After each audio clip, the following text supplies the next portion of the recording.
kind of discarded materials. I suppose elements that other people throw away, we kind of pick up on and recycle and use them as part of the fabric of the work that we make.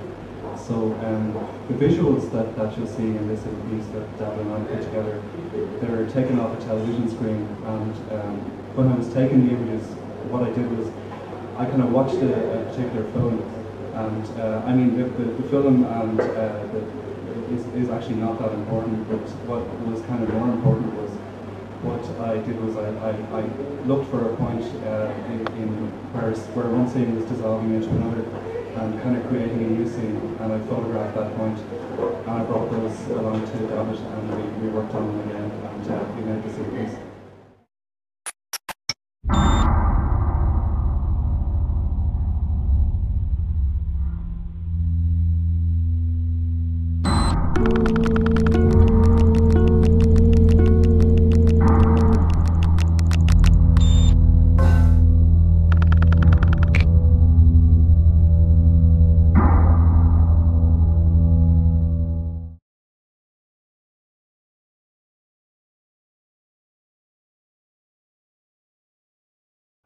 The next video is, again, an ambience track. It's called Nautics, and this is, I suppose, it's a much more complex mapping where there's much more visible at once. And I think because the track has got a very, very kind of complex rhythm, and the way it's being drawn allows you to see the history of the frames build up.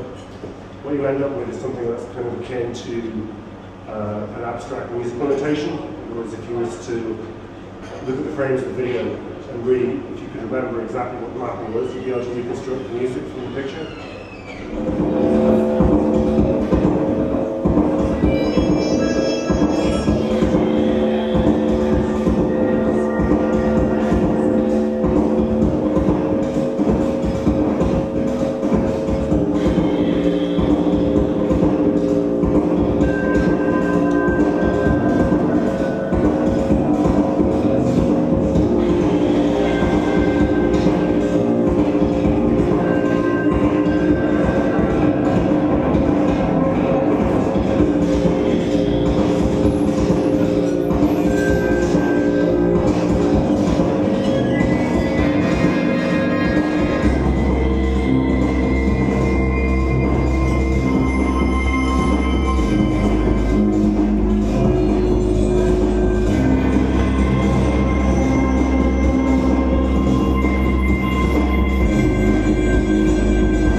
And electronics were used a lot actually in the soundtrack, because when I looked at the early footage, there was something very kind of otherworldly about it, about a lot of the mountain landscapes. It seemed almost like something from another planet to me. And so electronics are sometimes used to create this very kind of icy, otherworldly effect throughout the film. I'll show you a little example of that.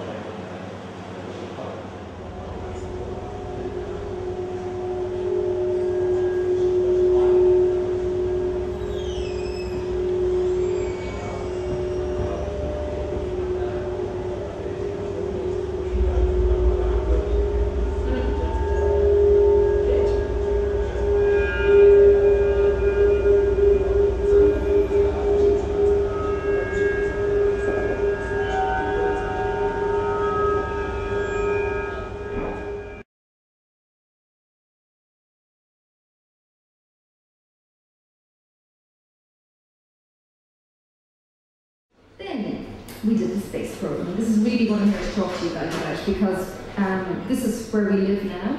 It's Castletown House. Before that, we had a very small little office in my back bedroom. So this is a bit of a step up. You can't see our office, it's at the back of the house. But we're privileged to have access to the space, and as soon as we moved into it, we decided it was really going to be really important for us to share this space with other artists, specifically to collaborate with other people. So a brief idea behind the space program is it's a 2-week residency in Castletown House.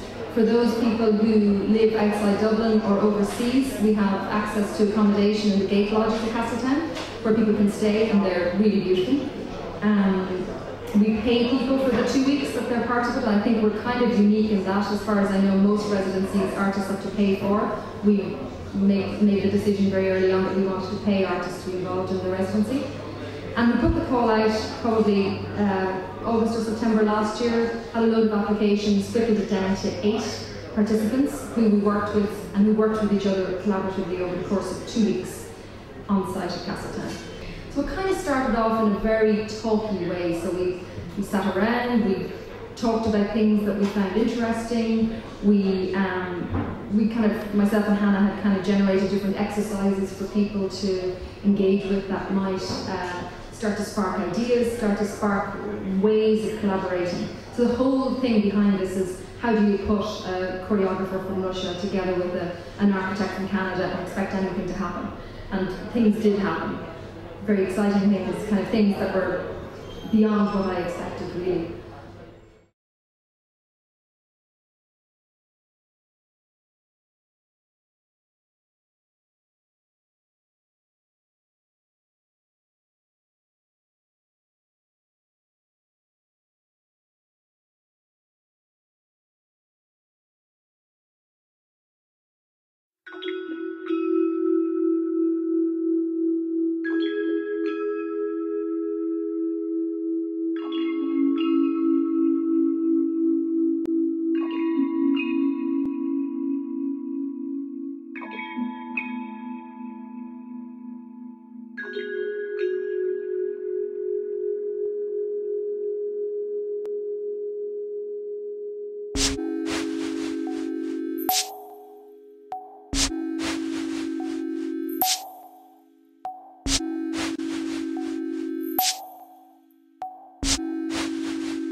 Grains of light passing us into black, into view.